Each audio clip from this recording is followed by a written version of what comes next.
What's on, ladies and gentlemen? My name's Ross, I like games, and today, look, those starter decks, 15 to 20, they're out now. A lot of people are picking them up, and what do they have inside? They have a pack of Premium Booster 01.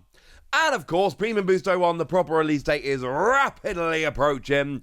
So this seems like a very appropriate time to sit down, take a step back, and ask the question, hang on a second, what are the best cards to pull from Premium Booster 01? A lot of people out there are opening individual packs because they're getting them in the starter decks. When you open a pack, what are you looking for? What are the best cards to pull? Well, wonderful news, your old pal Wassy is here to help you. Now, of course, there's some obvious ones here. The Manga Rare Nami. That's a pretty obvious one. That is, of course, the new Manga Rare from the set. And yes, we know the other ones seem to be available as God Packs, obviously. Obviously, God Pack is the best. We don't need to go into any detail about that. But I do need to remind you that tomorrow, 1st of November, 7:30pm UK time, we're doing an OPO2 box break over on Whatnot. Use the link in the description, whatnot.com/invite/Wassy for £10 credit. Get some free packs. Come join me. Chat some One Piece. Tomorrow, 7:30pm UK time, 1st of November. It's going to be fun. Obviously, the new Manga Rare Nami is always a good one to go for because it's the new Manga Rare. So that's always going to be a fun one. And, as a quick little side note here in terms of value of the Nami, if we use Japan as an example, because let's face it, we kind of have to use Japan as an example, but because, it's all we've got, we can see that, generally speaking, it's actually not that hugely expensive as a Manga Rare. Which I kind of assumed it would be, but over in Japan, it's not terrible, but it's nowhere near like the highest of the Manga Rares. I am surprised that it really was not, in the end, all that much of a big deal. So that one you should definitely be having a go for. Obviously, the leader Sanji, it's the only new card in the set. And, we've got the lovely alternate art of it, or the full art of it, the manga head of it. That is obviously another card which you absolutely do want to be trying to find here. It's not hugely valuable in comparison to other leaders, or it might be my favorite leader in the game. I love giving Rush to one of my characters. That makes me very happy. But, it's fine. It's not great in terms of regular leaders, but it is still kind of a big leader. It's still pretty good. We like it quite a bit. Now, in terms of alternate arts, again, all we've got to go by is Japan here. But if we go by Japan, there aren't that many of the alternate arts which have really become super duper expensive. Like the OPO1 Boa Hancock, for instance, is like 40% of the leader Sanji. And that is one of the biggest alternate art characters around. Now, I will say the Starter Deck 10 lore is actually quite a big one here. Starter Deck 10 lore, if we go by what's going on in Japan, and frankly, we should, then yeah, lore is actually, the Starter Deck 10 lore specifically, is one of the very best of the alternate arts. It's about 70% of leader Sanji. Apparently that's what I'm going for here. And that seems to be like, of the regular alternate arts, far and away the biggest, like double any of the others. So if we're just looking for the alternate arts, that is a very big one. It is also worth pointing out Sanji's Pilaf is also there at about half of the alternate art Sanji. That is a very sought after one. Presumably just because it's, really super popular. And it's a great card that sees a huge amount of play. And the alternate art Atama as well has become a very sought after card, one that people really, really like as well. So that's what we're looking at in terms of the just regular alternate arts. We really are looking at kind of Atama, Sanji's Pilaf, and the lore being by far the highest of them. A lot of the alternate arts over in Japan, if we're having a look at where they've gone, you're talking kind of 1,500 yen or lower, which just really aren't moving the needle in terms of value, all below Boa Hancock. No, I lied to you. There's actually one more which is moving the needle, and that is, and this is very predictable, the OP-04 Yamato. That is actually also up there at the same value as Law. Missed that one a second ago, you have my apologies, but we got there way before the end of the video. But obviously that's the OP-04 Yamato, it's popular Yamato, it's a very playable card. This all makes a huge amount of sense.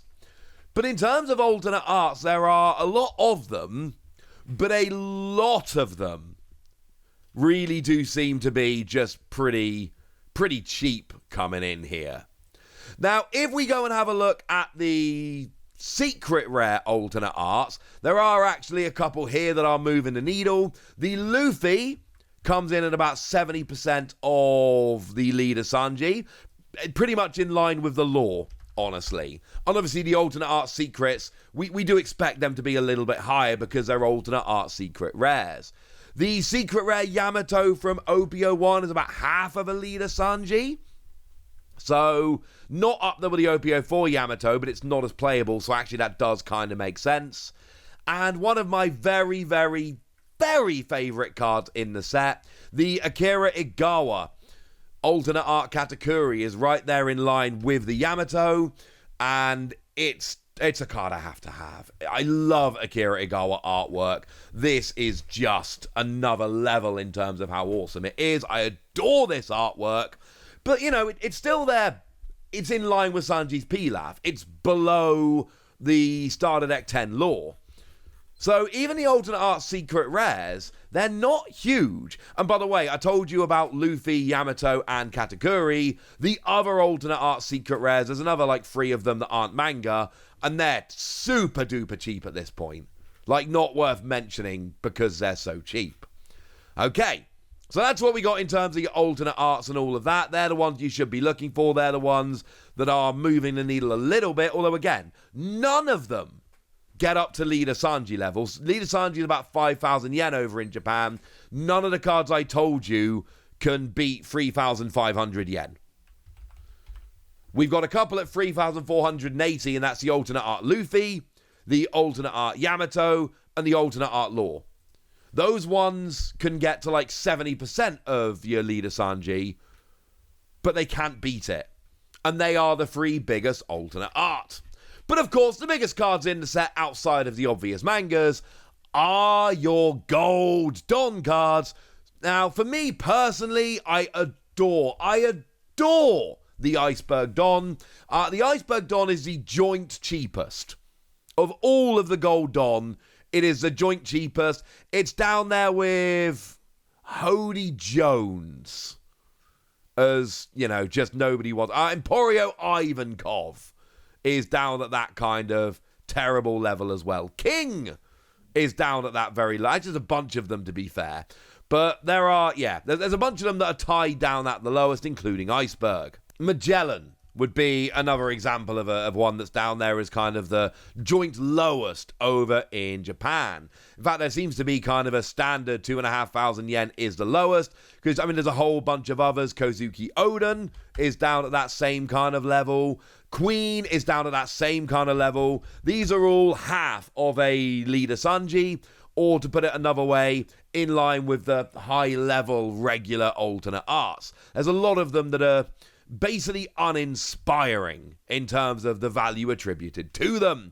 And I think I've given you pretty much the whole list of the cheap Don now. Okay, cool. Those are the cheap Don. What about the good Don? What about the ones that everyone is going to be desperate to be trying to pick up? Let's look at the most valuable ones of those, shall we? And there's basically half a dozen of these that jump out. We just don't have enough data in the West right now. We're all opening up the odd packs here or there from Starter Deck. We don't have enough data. But if we have a look at Japan, we're talking about a comparative exercise here. So there's half a dozen that really jump out in relation to the rest, starting off with the Luffy Don, which is about 8,000 yen. I've been using Sanji as our kind of baseline in this video. Sanji is a 5,000 yen card. Your Luffy Gold Don is an 8,000 yen card. So you're talking kind of 60% higher.